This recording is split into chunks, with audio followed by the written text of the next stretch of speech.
chiquito, si usted no escudriña la palabra de Dios, usted se va a quedar un cristiano inmaduro siempre y va a tener dificultades.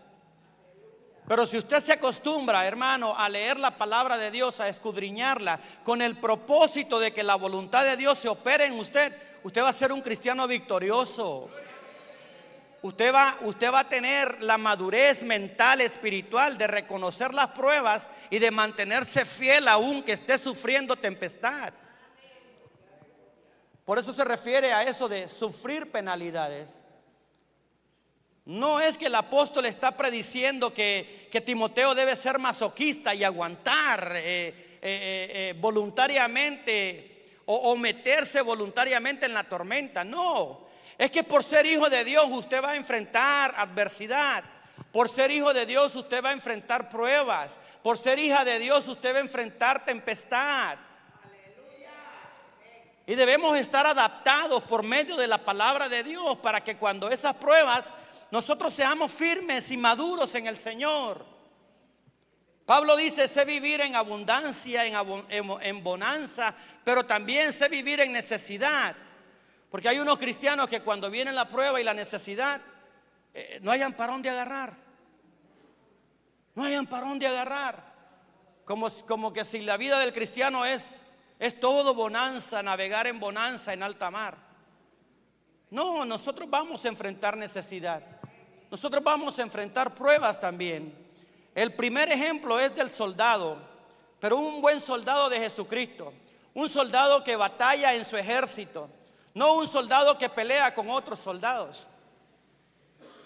En Filipenses 1:27 Pablo dice: solamente que os comportéis como es digno de Jesucristo, que peleéis unánimes, que luchéis unánimes, dice, luchando unánimes por Jesucristo. Porque hoy en día el fuego amigo, usted sabe lo que es el fuego amigo. El fuego amigo es cuando el ejército ataca al enemigo, pero ataca desde el aire y en la tierra hay compañeros del mismo ejército. Entonces esas bombas que caen también matan a los compañeros en tierra. A eso se le llama fuego amigo. Cuando el fuego amigo daña a nuestros mismos combatientes. Así parece estar la iglesia en muchas partes, no sé aquí, pero hermanos peleando con otros hermanos, hermanas peleando con otras hermanas, disensión en la iglesia, y eso no permite que la iglesia de Dios crezca. El primer ejemplo es el ejemplo del soldado. El segundo ejemplo es el ejemplo, dice, del que lucha como atleta. Pablo también está familiarizado con las competencias, está familiarizado con las olimpiadas que ya existían. Dice el versículo 5: y también el que lucha como atleta no es coronado, sino lucha legítimamente. Luchar legítimamente, la palabra legítimamente significa literalmente no tomar atajo, no poner tropiezo para que el otro atleta se caiga y yo poder avanzar,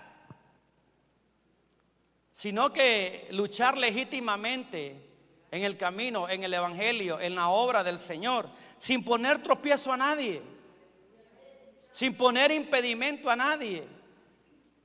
Y cada uno de nosotros debe de pelear su propia lucha espiritual y debe de luchar legítimamente y debe de dar gracias a Dios y debe de alegrarse cuando ve a otro, cuando ve a otra creciendo en la obra del Señor, siendo de bendición en la obra del Señor. Nosotros no debemos competir con nadie. En nosotros no debe haber espíritu de competencia, porque Jesucristo no nos mandó a competir. Jesucristo nos mandó a predicar el evangelio. A unos el Señor los usa más que a otros, gloria a Dios por eso. Hay que seguir orando por esas personas que Dios usa. Hay que darle gracias a Dios porque todos, dice Efesios, que todos los ministerios fueron para que la iglesia creciera, a fin, dice, de que el cuerpo de Cristo sea enteramente perfecto. Si Dios nos usa para algo y Él ha tenido misericordia para que seamos instrumentos, ese don no proviene de nosotros. Ese don proviene de Dios que te usa. Siendo un vaso de barro, te usa para su gloria. Siendo un vaso insignificante, te usa para su gloria. ¿De qué te jactas? Dice Pablo. Si nada de lo que tienes es tuyo. Si todo lo que tienes lo has recibido. ¿De qué te jactas? Por eso la jactancia es vana. Yo no estoy aquí para agradar ni para ser elocuente. Yo estoy aquí para predicar sencillamente la palabra. ¿De qué nos jactamos?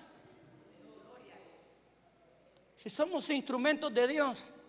Cuando vosotros, platicaba con Manachelo un día de estos, Jesucristo dijo en una ocasión: cuando vosotros hayáis sido los instrumentos, cuando vosotros hayáis hecho lo que se os manda, decid siervo. Y me dice Manachelo: y yo que ni a eso llego. Y yo le digo: peor yo, hermana, le digo. Por lo tanto, no debemos luchar legítimamente. Como atleta que lucha, dice, porque quiere ser coronado. Ellos, a la verdad, una corona corruptible, dice. Porque antes se ponían unas coronas de laurel. El Imperio Romano coronaba a los vencedores con una corona de laurel. Pero ¿cuánto tiempo duraría una corona de laurel? Unos días. Y luego pues se marchitaba. Pero nosotros, hermanos, para una corona incorruptible de gloria. Amén, gloria a Dios. El tercer ejemplo es el ejemplo del labrador. Versículo 6. El labrador, para participar de los frutos, debe trabajar primero, no lo contrario.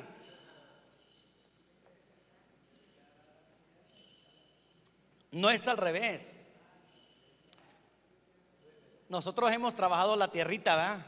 Yo vengo de una familia que ha trabajado las fincas, café, y han habido años en donde se ha perdido el café.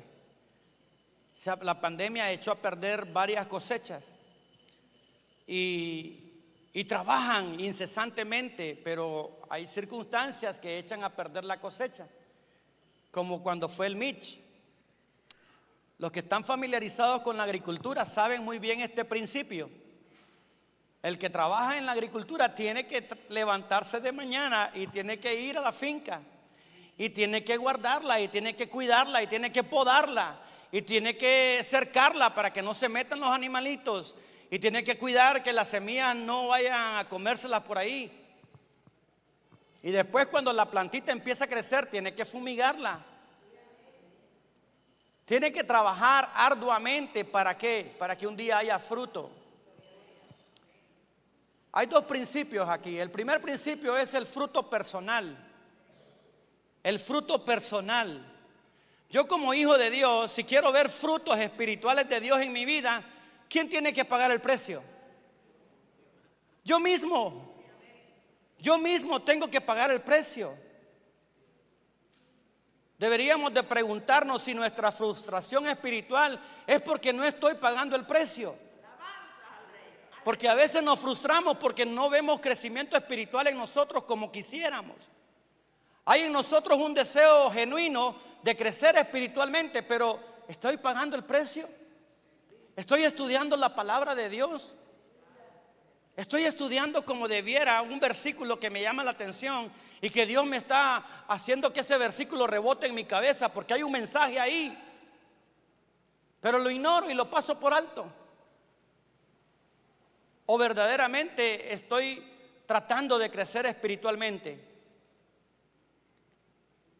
Es hermoso cuando se nos predica la palabra. Es hermoso cuando se nos habla la palabra. Es hermoso cuando el Espíritu Santo está diciéndole a usted palabra de Dios. Cuando estamos recibiendo la palabra, es hermoso, hermano. Pero usted no va a crecer solamente por eso. Usted va a crecer primeramente por el esfuerzo personal que usted haga, por la atención que usted le dé a la palabra de Dios, por la oración que usted personal haga con Dios íntimamente. El primer principio es ese. El segundo principio es que crecemos como iglesia cuando estamos unánimes en ayuno y oración, cuando unánimes buscamos la presencia de Dios como iglesia. Primero individualmente, pero también como congregación. no dejando de congregarse, dice la palabra, como muchos tienen por costumbre, sino congregándonos porque somos un cuerpo en Cristo. Porque cuando vemos que nuestra hermana se está quedando un poquito ahí, o nuestro hermano se está quedando un poquito por ahí, también nos afecta. También nos afecta. Entonces crecemos espiritualmente de forma personal por el estudio de la palabra de Dios y por la oración. ¿Se acuerdan ustedes cuando la primera iglesia había aquel problema de la división de mesas y la repartición de alimentos en Hechos capítulo 6, donde el apóstol Pedro tuvo junto con Santiago y los demás, tuvieron que nombrar diáconos y dijo el apóstol Pedro, no es justo, y me encanta ese término, no es justo que nosotros nos dediquemos a esto y que descuidemos ¿qué? La oración y la lectura. Los siervos de Dios deben de ocuparse en la oración y la lectura. En la oración y la lectura, porque eso es lo que va a hacer crecer la iglesia, porque eso es lo que va a administrar el pueblo de Dios. Crecemos de forma individual, pero también como iglesia crecemos. Mirad cuán bueno, dice la palabra, y cuán delicioso es habitar todos los hermanos juntos y en armonía. El tercer ejemplo, ya lo vimos, es el labrador, pero en el versículo 7 el apóstol Pablo parece hacer un recuento. Dice, considera lo que digo. Considera lo que digo. Le da oportunidad al joven de que piense en lo que hasta ahí ha recibido. El verdadero siervo de Dios expone la palabra y da oportunidad para que las mentes de las ovejas digieran alimento, que coman despacio y que se nutran de la palabra. Pablo le dice, considera lo que digo. Hoy escuchamos mensajes tan rápidos y gritos tan desaforados que ni tan siquiera nos dan espacio ni tiempo de digerir. Pero Pablo dice, Timoteo, considera lo que te estoy diciendo. Evalúa, ocupa tu mente, razona, piensa, lee y aplica la palabra de Dios en tu vida. Porque eso es lo que debemos hacer.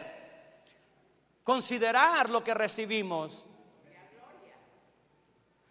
Hoy la iglesia está más preocupada por tener dones de poder, como digo yo. El hablar en lenguas, el hacer alboroto y todo. Hermano, ¿cuántos están preocupados y deseosos de recibir el don de discernimiento de espíritu? ¿Cuántos están preocupados por recibir el don que es el vínculo perfecto, el don del amor? Dones espirituales.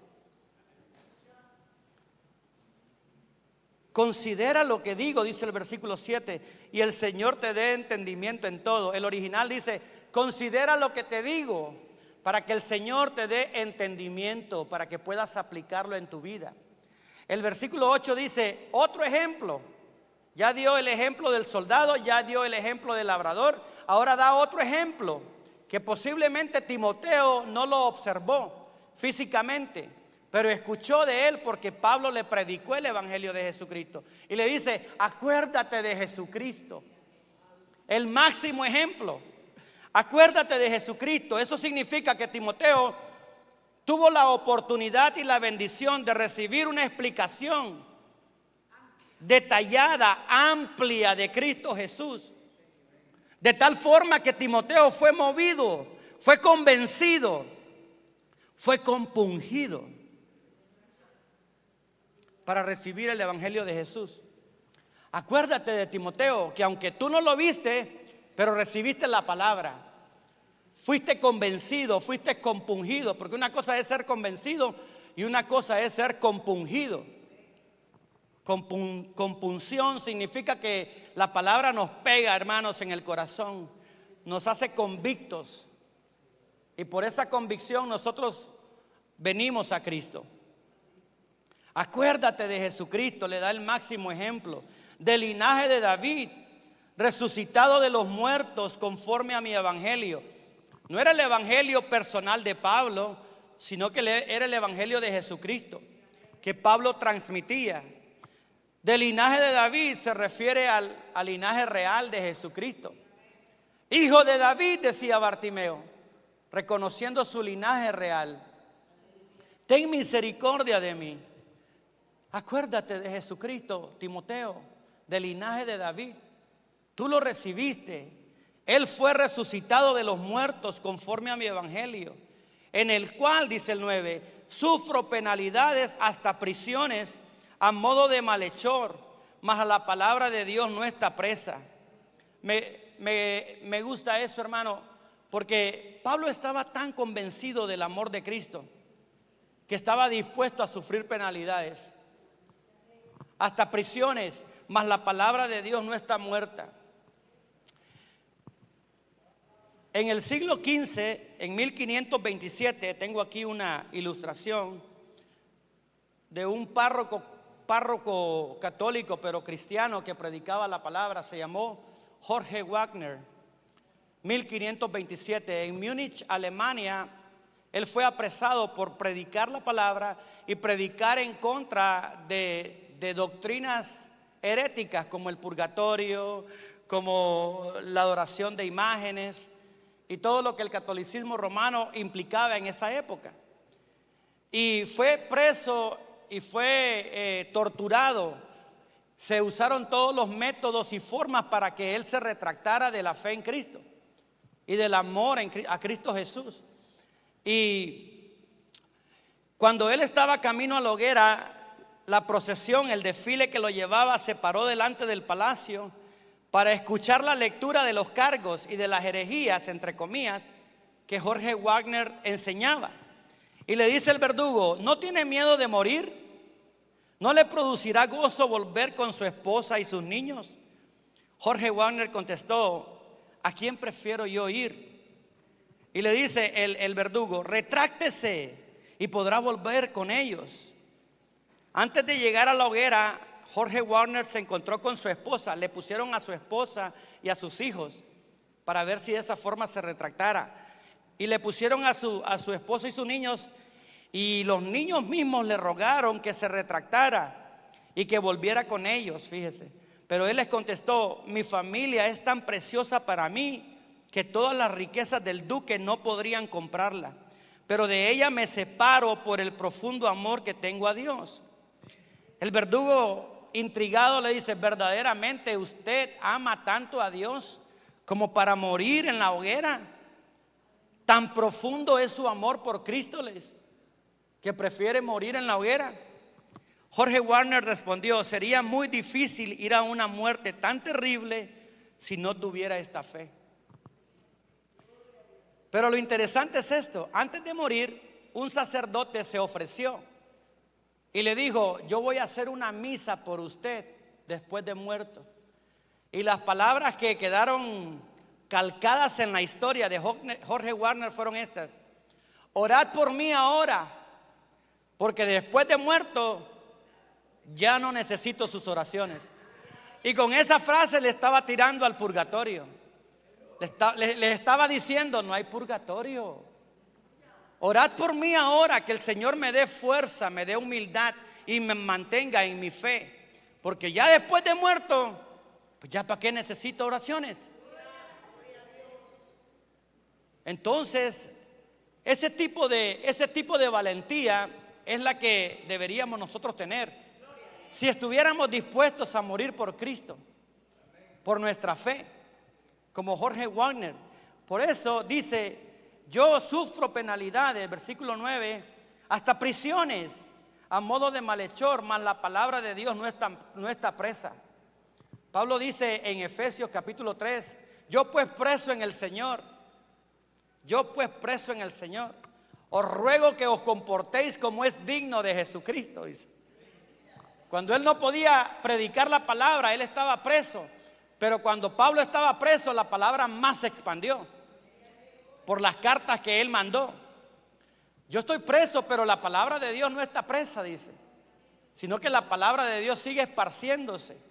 Y continúa el versículo 10: por tanto, todo lo soporto por amor a los escogidos, para que ellos también obtengan la salvación que es en Cristo Jesús con gloria eterna. Muchas veces, amados hermanos, tenemos que ceder por amor a otros. Muchas veces, aunque tengamos la razón, deberíamos ser prudentes. Porque aunque tengamos la razón, si la prudencia no está en nosotros, con todo y razón vamos a dañar sentimientos, vamos a dañar corazones. Pablo dice que él lo soporta todo por amor a los escogidos. Yo me imagino aquí al apóstol Pablo se le conocía como el apóstol de acero, pero también se le conocía como el apóstol de terciopelo. Porque contra los falsos pastores y falsos maestros era una vara de acero. Era una vara de acero y les predicaba duro la palabra de Dios.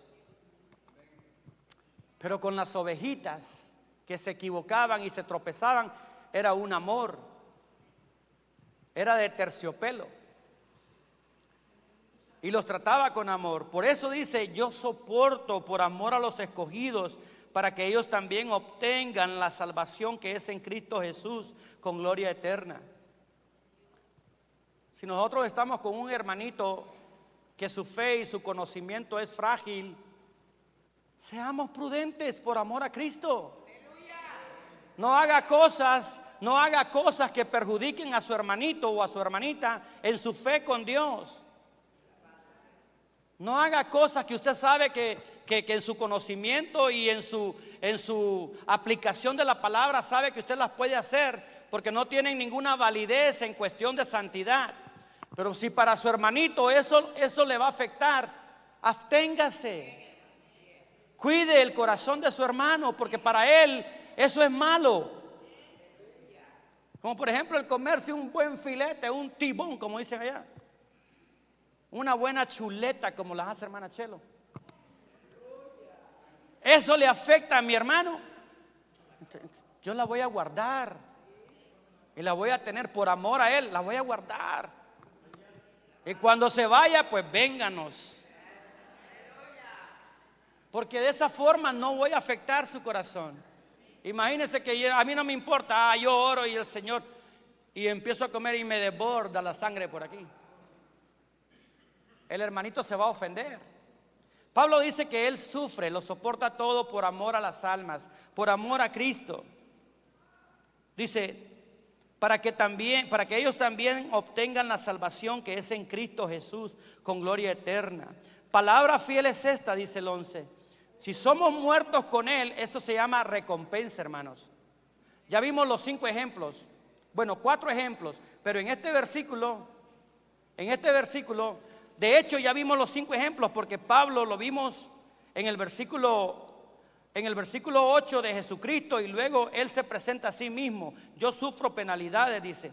Mire cómo los 5 ejemplos están ahí plasmados: soldado, atleta, labrador, luego presenta a Cristo y luego se presenta Él mismo. Para que Pablo se presente como ejemplo, hermano, es porque Pablo era irreprensible. Hermano, permítame quitarme los lentes. ¿Usted sabe lo que significa la palabra irreprensible?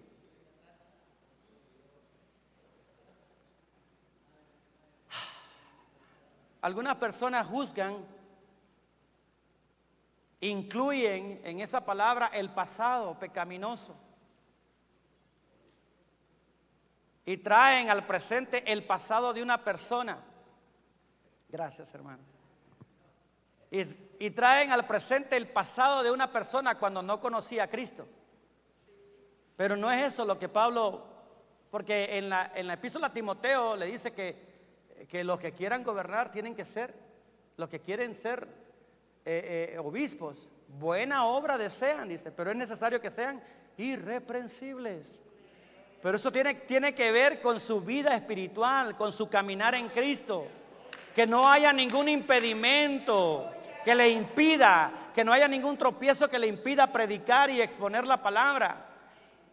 Porque si yo me pongo a predicar aquí y estoy en adulterio, ¿con qué moral lo estoy haciendo? Porque si yo me pongo a enseñar y estoy en pecado, no tengo temor de Dios. Mis palabras van a ser destructivas en lugar de ser constructivas y edificativas. Y Pablo se pone como ejemplo. Mírame a mí también como ejemplo, le dice Pablo. Sufro penalidades por Jesucristo. Palabra fiel es esta, y este versículo tiene que ver con la recompensa. Dice, si somos muertos con Él, también viviremos con Él. La recompensa espiritual. Nosotros somos muertos con Cristo cuando recibimos a Cristo Jesús como nuestro Señor y Salvador. Morimos también con Él en la cruz. ¿Cuántos sabían eso? Por eso Pablo dice, con Cristo estoy juntamente crucificado. Y ya no hago lo que quiero, ya no hago mi voluntad. Y ya no, porque eso significa, y ya no vivo yo. Ya no hago lo que quiero, ya no hago mi voluntad, ya no hago lo que me da mi gana. Porque un muerto no hace lo que le da la gana, está inmóvil. Ya no vivo yo, dice Pablo, mas Cristo vive en mí. Y lo que vivo en la carne lo vivo en la fe de Jesucristo, de aquel que me amó, dice. Entonces Pablo dice, si somos muertos con Él, ahora Pablo sufrió por Cristo. Nosotros, hermanos, ¿cuáles son nuestros sufrimientos? ¿Será que se comparan con los del apóstol? ¿Será que se comparan con los de Esteban? No, hermano, allá en Estados Unidos una media lluviecita nos bloquea y ya no vamos a la iglesia. Está muy caliente, ahorita ya no vamos, y tenemos aire acondicionado, y ya no vamos a la iglesia. Cualquier cosita nos hace flaquear y nos hace titubear. Pero estos primeros cristianos sí sufrieron por Cristo. Estuvieron dispuestos a dar su vida por Cristo. Él dice, si somos muertos con Cristo, también viviremos con Él. Si sufrimos, también reinaremos con Él. Si le negaremos, Él también nos negará. Esas son, primero está una recompensa y después está una sentencia. Si se fija el orden del apóstol, primero da una recompensa para los fieles, pero también hay una sentencia para los infieles. Si le negaremos, dice, Él también nos negará. Y luego dice, si fuéramos infieles, una cosa es negar al Señor, negar la obra que Él ha hecho en nosotros, y otra cosa es ser infiel. Hay que saber distinguir peras de manzanas. Porque la Biblia dice que no somos infieles. ¿O hay uno que es fiel? Dice el apóstol Pablo en Romanos capítulo 3, no hay justo ni aún uno, no hay quien haga el bien. Todos nos desviamos y nos descarriamos como ovejas, dice Pablo. Pero una cosa es negar a Cristo y otra cosa es ser infiel, porque somos infieles ya sea por acción, omisión o pensamiento o palabra. La lucha diaria, hermanos, que el cristiano tiene una lucha diaria fundamental y es consigo mismo. El principal enemigo que usted tiene es lo que usted ve en el espejo en la mañana que se levanta. El principal enemigo mío es cuando me veo al espejo. Miserable de mí, dice Pablo. ¿Quién me librará de este cuerpo de muerte? ¿Sabe, hermano, que esa es una metáfora que el apóstol Pablo hace? Uno de los castigos de los romanos era que cuando un homicida le daba muerte a su compañero o a su amigo o a quien sea, a su enemigo, con las tres agravantes, alevosía, premeditación y ventaja, cuando un homicida hacía eso, uno de los castigos era amarrar al muerto al cuerpo del vivo. Manos con manos, pies con pies, tronco con tronco, pecho con pecho, de tal forma que la pudrición del muerto se le iba pasando al sano, al asesino. Y tenía que cargar con ese muerto. Por eso el refrán, ese muerto no lo cargo yo. Porque cargaban el muerto hasta que el muerto contaminaba al vivo y le producía la muerte. En nuestro ser existe un ser con el cual batallamos, que es nuestra carne, nuestro cuerpo adánico, nuestro pecado original. En nosotros está ese ser que lucha, que se quiere anteponer ante lo espiritual, que quiere vencer ante lo espiritual. Y es una batalla constante que como hijos de Dios tenemos y que debemos pelear desde temprano. Debemos encomendarnos a Dios, pedirle al Señor su intervención, su Espíritu Santo, que nos ayude a vencer ese día, que nos ayude a vivir un minuto a minuto, una hora a una hora, un día a la vez, para poder vencer. Por eso Pablo dice: ando un cuerpo que me contamina, miserable de mí, ¿quién me va a quitar este muerto? Porque lo que yo quiero hacer en su nueva naturaleza espiritual, este se me opone. Y lo que no quiero hacer, me obliga a hacerlo. Y él dice en Romanos 8:24: miserable de mí, ¿quién me librará de este cuerpo de muerte? Pero en el 25 dice: mas gracias sean dadas a Dios por Jesucristo, que me da la victoria. Gracias a Dios por Jesucristo, por medio del cual sí yo puedo vencer. Eso es lo que está diciendo. Yo en mi carne no puedo vencerlo, pero gracias a Dios, porque por Cristo usted puede vencer. Por Cristo yo puedo vencer. Si sufrimos, también reinaremos. Si le negaremos, Él también nos negará. Eso tiene que ver con la sentencia. Si fuéramos infieles, ahora Él dice: Él permanece fiel. Eso me da esperanza, porque quiérase o no, en alguna área siempre tropezamos, siempre fallamos. Pero el apóstol Santiago dice: hijitos míos, si alguno de vosotros hubiere pecado, a Jesucristo tenemos nuestro abogado, y la sangre de Cristo Jesús nos limpia de todo pecado. Bendito su nombre. Por eso estamos aquí. Por eso estamos aquí. Porque Él ha tenido misericordia de nosotros. Si fuéramos infieles, Él permanece fiel. Él no puede negarse a sí mismo. ¿Sabe por qué no puede negarse a sí mismo? Porque Dios es misericordioso. Y cuando ve un corazón quebrantado, Él hace misericordia. Porque Él se complace en hacer misericordia. Porque al corazón contrito y humillado Él no desprecia. Él no puede negarse a sí mismo, porque Él es misericordioso. Y cuando ve un corazón honesto, sincero, humillado delante de Dios, Él hace misericordia. Él hace misericordia.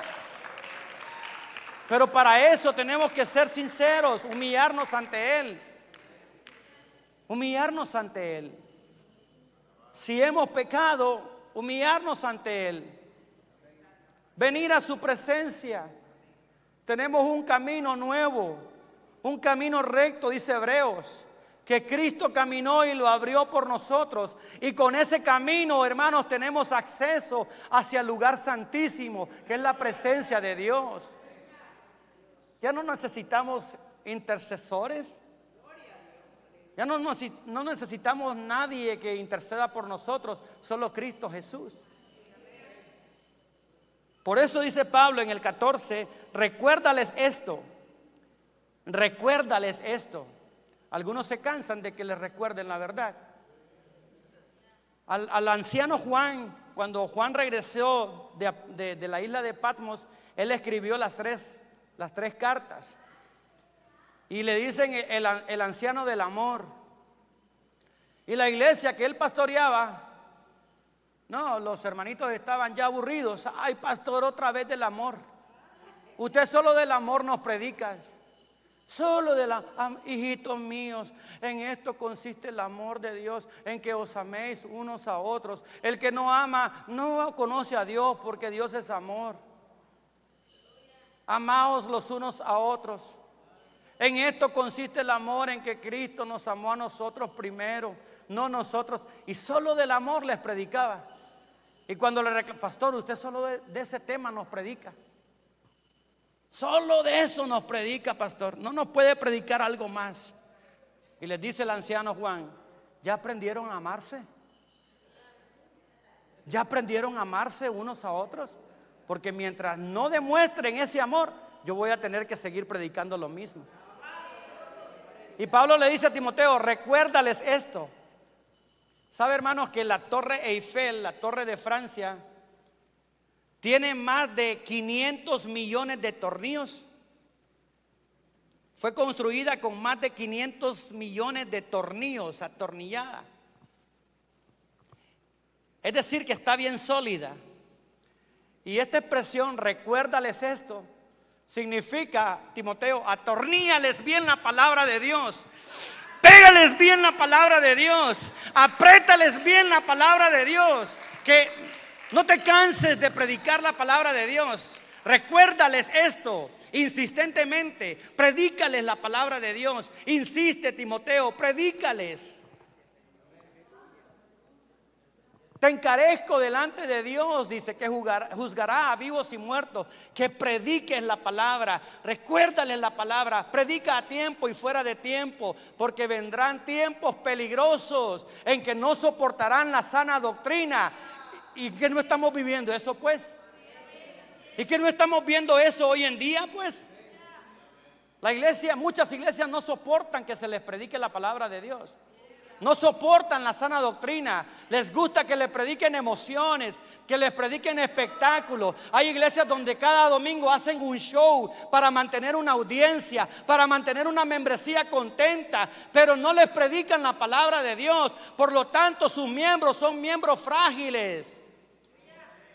Son miembros frágiles. Cualquier cosa los hace tambalear de la fe.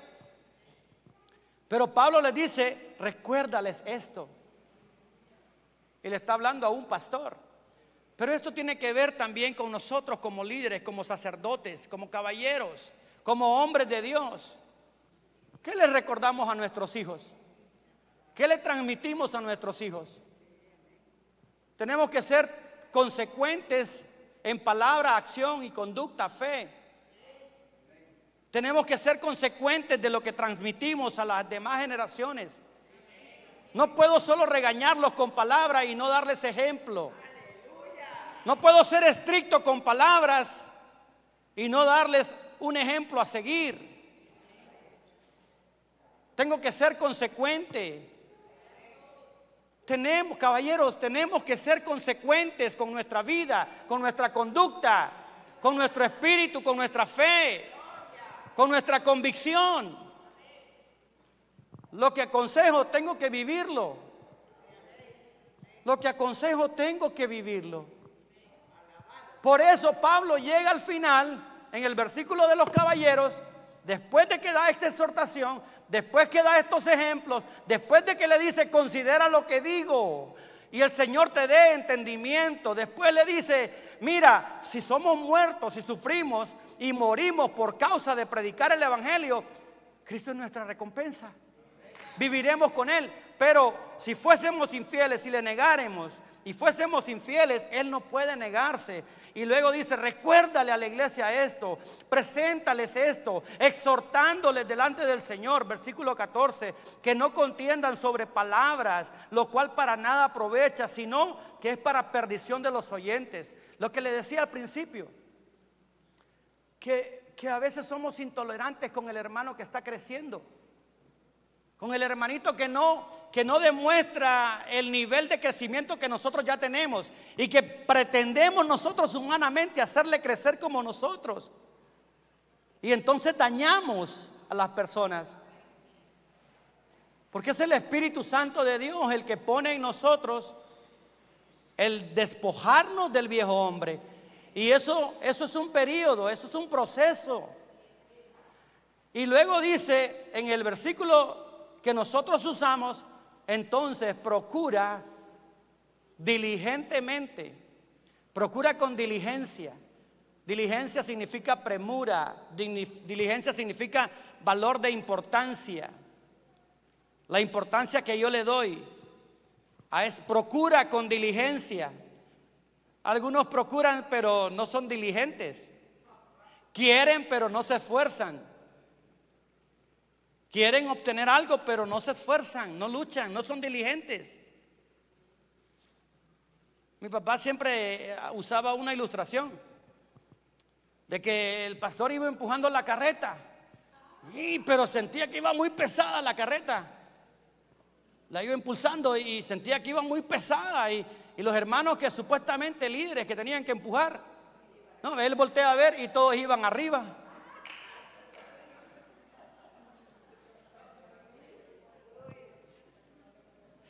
Tenemos que trabajar. Si usted quiere subirse a la carreta, súbase cuando va de bajada. Porque ahí se pone neutro, hermano Nacho. Se pone neutro y la carreta, pero no se suba cuando va de subida. Hay líderes que cuando saben que la iglesia está enfrentando pruebas y dificultades, se alejan. Se alejan. Se alejan. Se me viene a la mente una situación que el hermano Nacho le dijo a mi papá, de un pastor que pasó así en San Miguel. Se fue y dejó tirada la iglesia. Le dice hermano Nacho, no, la mejor mula se nos echó, pastor. Porque era un buen elemento. Al parecer era un buen elemento. Y dejó la iglesia tirada. Pero Dios mandó otro siervo, un diácono de la iglesia, que era fiel, que estaba ahí, hermanos, y que él no se subió a la carreta, sino que la empujó cuando más necesitaba. Y al Señor le plació poner a ese diácono como pastor, y la iglesia floreció mucho más de lo que estaba o de lo que pudo haber florecido con la persona que se fue. Por eso el versículo dice al final, procura con diligencia presentarte a Dios. No, es que yo procuro presentarme bien ante ustedes.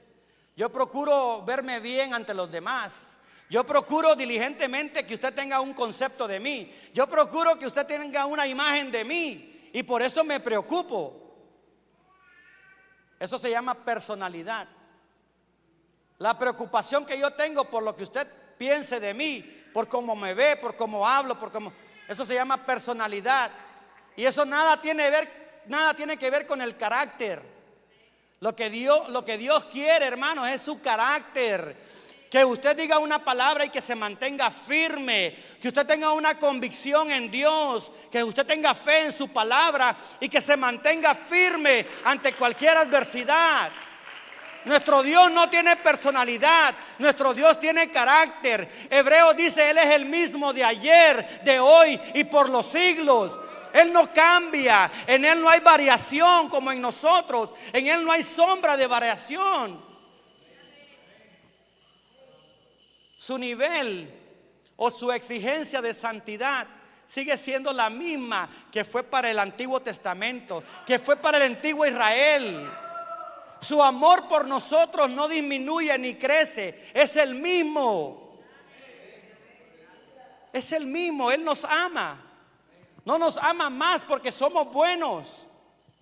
No, nos ama igual porque el amor de Dios ni aumenta ni disminuye. Procura con diligencia presentarte ante Dios, no ante los demás. Pues si yo quiero que usted tenga una buena impresión de mí, pues me he visto bien bonito y usted dirá, ese hermano, no hermano, eso se va a morir y se va a quedar aquí. Lo que a mí me importa es lo que Cristo piense de mí. Lo que a mí debe de importarme y motivarme es lo que Dios piensa de mí. Como dijo de Job, ¿no has considerado a mi siervo Job, varón justo, que no hay otro como él en la tierra? Hey, hermano, que Dios diga eso de nosotros. Que Dios diga, como dijo Jesús, Dios de Abraham, Dios de Isaac y Dios de Jacob. Ese es otro nivel, hermanos. Yo le decía esto, hermana Chelo. Nosotros decimos que somos hijos de Dios Y es verdad, porque la palabra lo dice. A los que le reciben, a los que le recibieron, les ha dado autoridad de ser llamados hijos de Dios. Y gloria a Dios porque somos hijos de Dios y podemos decir: Dios, yo soy tu hijo. Pero otra cosa muy diferente es que Él dé testimonio de mí, como lo dio de Abraham, como lo dio de Isaac. Yo soy el Dios de Abraham, yo soy el Dios de Isaac, yo soy el Dios de Jacob. Póngale su nombre. Yo soy el Dios de Ignacio, de Shelo. Yo soy el Dios de Juan, de Pedro, de María. Yo soy el Dios de Él. Eso es muy diferente, eso es otro nivel. Que Dios dé testimonio de seres infinitos, de seres humanos imperfectos, de seres insignificantes, de polvo que no pesa más de 4 onzas, de seres pequeños. Hermano, que Dios, como dice Isaías, el que habita en la eternidad, el que habita en lo alto, en lo sublime, cuyo nombre es el Santo, dice, cuyo nombre es el Santo, inaccesible, que Él haya tenido misericordia de nosotros y nos haya visto, y que dice, y que ha descendido, dice, y que desciende hasta lo más bajo para levantar el corazón de los quebrantados, dice. Hermano, eso me funde los fusibles. Dice: el que habita la eternidad, cuyo nombre es el Santo, dice, es el alto y el sublime, y que desciende de lo alto para hacer vivificar el corazón de los humildes, para hacer vivificar el corazón de los quebrantados. Dele gloria a Dios, dele gloria a Dios. Y mire, Él es eterno, en Él no existe el tiempo. En nuestro Dios no existe el tiempo, no existe el pasado, ni el presente, ni el futuro. Pero que Él en la eternidad se haya dignado, por amor y misericordia, a través de Jesucristo, detenerse en la eternidad y coincidir con usted en su pequeño periodo de tiempo, en su granito, en su pizca de tiempo que significa su vida. Que Él se haya detenido en Cristo Jesús para mirarlo, para determinarlo, y a partir de esa minúscula partícula de tiempo usted tenga vida eterna con Él. Eso es amor, eso es misericordia, eso es gracia. Eso es gracia. Eso es gracia. Yo no lo entiendo. No entiendo cómo nosotros, siendo inmerecedores, Dios haya tenido misericordia en Cristo Jesús de coincidir por amor. Yo digo coincidir desde el punto de vista humano, pero no desde el punto de vista divino de Dios. Porque el plan de salvación lo estableció Él desde el principio, desde antes de la fundación del mundo. Pero que Él es una palabra que no encuentro otra. Coincidir conmigo, siendo yo pasajero, siendo yo mortal. Que el Dios inaccesible se acuerde de mí y que derrame sobre mí su gracia. Hermano, lo único que podemos hacer es darle gloria a Dios. Dale gloria a Dios. Por eso dice: procura con diligencia presentarte ante Dios. Y luego dice: aprobado. Para ser aprobado, hermano, usted tiene que ser probado. Aprobar significa pasar un examen. Y no se puede aprobar si no es probado. ¿Y por qué lloramos tanto cuando nos prueba el Señor? Si nos está probando, porque Él quiere que seamos aprobados. Porque cuando somos aprobados quiere decir que el oro ha sido aquilatado. Que ha sido aquilatado, o sea que se metió al fuego para ver el quilataje de ese material. Si se pone verde era bronce, pero si se pone más amarillito y más brillante es de 24 quilates. Yo no puedo ser aprobado por Dios si primero Él no me prueba. Si primero Él no me prueba, hermano. Es necesario que a través de diversas pruebas, dice el apóstol Pedro, es necesario y me llama la atención a mí esa palabra, es necesario. ¿Es necesario? Sí, es necesario. O sea que yo tengo que pasar por prueba. Bueno, dice, si Cristo Jesús padeció por vosotros, dice, armaos también vosotros del mismo pensamiento. ¿Cuál es su prueba? Yo no lo sé.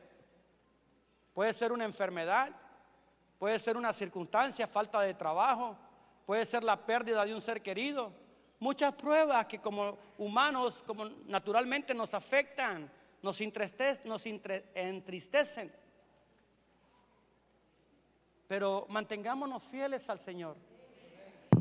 Procura con diligencia, dice el versículo de los caballeros, presentarte a Dios aprobado, como obrero que no tiene de qué avergonzarse.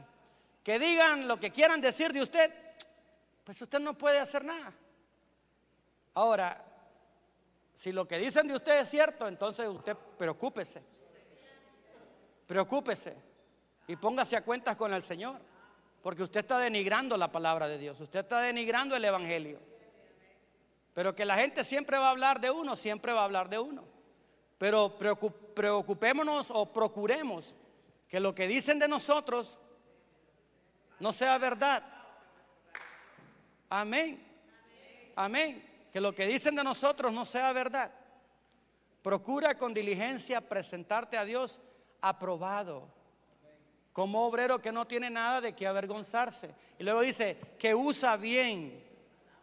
¿Sabes? El verbo griego usar bien es trazar en línea recta. Hacer un trazo de construcción. Esa pared le quedó bien rectecita, porque hermano Nacho trazó bien, ¿verdad? Y los hermanos que estuvieron trabajando trazaron bien, línea recta, no les quedó así, como la pared de cierto personaje cómico por ahí. No, trazar bien la palabra de Dios en línea recta. La condición del ser humano es una condición que naturalmente tiene el efecto de error o el factor de error. Pero una cosa es que tengamos errores de seres humanos y otra cosa es error doctrinal. Los errores doctrinales. Por eso estudiemos la palabra. Presentemos la palabra de Dios en un trazo recto, en su contexto. Por eso predicamos en su contexto. Y eso es lo que hemos tratado de hacer esta noche. Presentar la palabra de Dios, usarla bien en línea recta. Usarla bien en línea recta.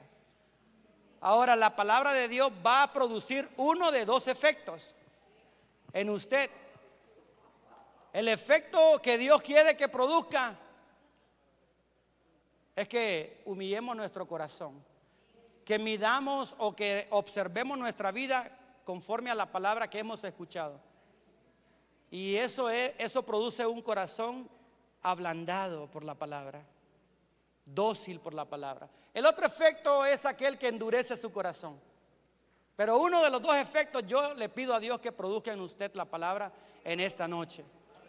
Procura con diligencia presentarte a Dios aprobado, como obrero que no tiene de qué avergonzarse. Y aquí yo puedo agregar obreras de Dios también, mensajeras del Señor también. Póngase de pie y oremos al Señor. Padre maravilloso, gracias te doy por tu palabra. Gracias, Señor, porque tú nos exhortas, tú nos consuelas a través de tu palabra, Señor. Tú nos instruyes a través de tu palabra. Tu palabra, Señor, es multiforme. Tu palabra es polifacética, Señor. Tu palabra, Señor, nos enseña. Tú nos hablas a través de un versículo en múltiples formas, Señor amado. Y procura, Señor, que nosotros tengamos un propósito, una meta, Señor, un deseo de hacer tu voluntad a través de tu palabra. Señor, ayúdanos para amarte más. Ayúdanos, Señor, para que tu palabra se haga real en nuestras vidas, para que no seamos hacedores olvidadizos, oidores olvidadizos, sino hacedores de tu palabra, Señor. Que cada uno de nosotros, que cada miembro de esta congregación, Padre, pueda poner en obra tu palabra, que podamos crecer obedecer por tu palabra, Señor. Que como el ejemplo que tú nos has dado en esta noche a través de tu palabra, como ese soldado, Señor, que prefiere morir, Señor, por su fidelidad a la patria, que nosotros también seamos fieles, que seamos como ese atleta que corre, Padre, sin hacer trampa, que corre legítimamente, Señor amado, procurando agradarte a ti, Padre, que como ese labrador, Señor, que diligentemente, Padre, trabaja la tierra para tener frutos, Padre, ayúdanos, Señor amado, para ofrecer voluntariamente nuestra vida, para rendirnos ante ti, Padre, para buscar tu presencia, para leer tu palabra, Padre, de tal forma que seamos edificados en ella. Padre, bendice a esta congregación, bendice a mi hermano Nacho, a mi hermana Chelo, Señor, a los líderes, Padre, que están en esta congregación sirviendo. Padre, que con denuedo prediquemos tu palabra, que con denuedo, Señor amado, procuremos, Padre, agradarte a ti, predicando tu palabra. Mira las almas, Señor amado, que tú has tocado a través de esta palabra. Padre, ayúdanos cada día, quita de nosotros, Señor amado, lo que impide nuestra devoción, quita de nosotros, Padre, lo que impide nuestra comunión, y ayúdanos a buscarte más, ayúdanos a permanecer fieles a ti, Señor, a permanecer firmes en tu palabra. Gracias, Señor, por la oportunidad que me das de presentar tu palabra en este lugar. Gracias, Señor, por tu presencia. Gracias, Señor, por tu misericordia. Toda la honra y toda la gloria, Señor, es para ti. Gracias te da mi alma en el nombre de Jesús. Amén y amén. Gloria a Dios. Que el Señor me lo bendiga, me lo guarde, amados hermanos. Gracias por la oportunidad. Johnny, Dios le bendiga. Dios me lo bendiga, hermano Nacho. Que vamos a orar por la familia. ¿Está su familia aquí, verdad? Solo está mi esposa. Mi esposa está Pues que conmigo. pase, porque vamos a orar por ella también. Amén, Ya amén. que los hermanos se van el sábado, hermano. Ellos viajan el sábado, ya no les vamos a ver. Y lo que queremos es hacer una oración por la familia Castro, que a su regreso, hermana, Dios le bendiga, que a su regreso todo esté bien, que a su regreso todo esté bien en casa. Y solo tengo un anuncio que darles, amados, y es la presidenta dice, se ha buscado bus para ir el pasaje va a valer 5 y que ya hay 18 hermanas anotadas, y si es microbús ya no caben más. Después ella les va a dar más con relación a la hora. Y con relación a los jóvenes, me quiero reunir con los jóvenes el sábado a las 4 de la tarde. El culto es a las 5, yo voy a estar a las 4 acá. Tengamos una reunión para ver con relación a la salida de... A ver, yo quiero que mi esposa esté por aquí, no me la han visto por ahí. Hermana Consuelo, ¿puedes venir? Hermano Johnny y hermana, estamos muy agradecidos su estadía en El Salvador y las pocas horas que estuvieron en casa. Yo creí que toda la semana iban a estar con nosotros y fue bien poquito el tiempo. Y ustedes ya se regresan. Queremos que sepan que les amamos mucho. Amén. Estamos bien unidos, y que cuando regresen nuevamente nosotros estamos aquí para recibirles. Amén. Amén, amén. Queremos darle un recuerdito. Hermana Consuelo está por ahí. Saque eso ahí. Los muchachos no están. Hay 2 señoritas y un joven que les acompaña, la familia completa. Porque el toro gote es el ave nacional de aquí, de El Salvador. Y lo pone en un lugar de la sala. Amén. Para tener el recuerdo del ave nacional, y dice El Salvador. Y ese es para la señorita, ¿cómo se llama? Keila. Para Keila. Para Belén. Para, ¿cómo se llama? Belén. Para Belén. Para Caleb. Para Caleb. Este es para Caleb. Y para la esposa, para que haga los mandados y que venga con bastante Tortillitas. carne para hacerla. Es así. Entonces, hermano, puestos de pie, vamos a orar por la familia Castro. y decirles que les amamos mucho y que estamos muy agradecidos de que hayan estado estos minutos con nosotros. Y nunca se nos va a olvidar, hermano Johnny y hermana, los mensajes que ustedes han dado en esta iglesia, y tenemos el recuerdo de ustedes. Todos de pie, hermanos, vamos a orar por ellos para que el Señor les lleve con bien. Ellos van para Las Vegas, Nevada.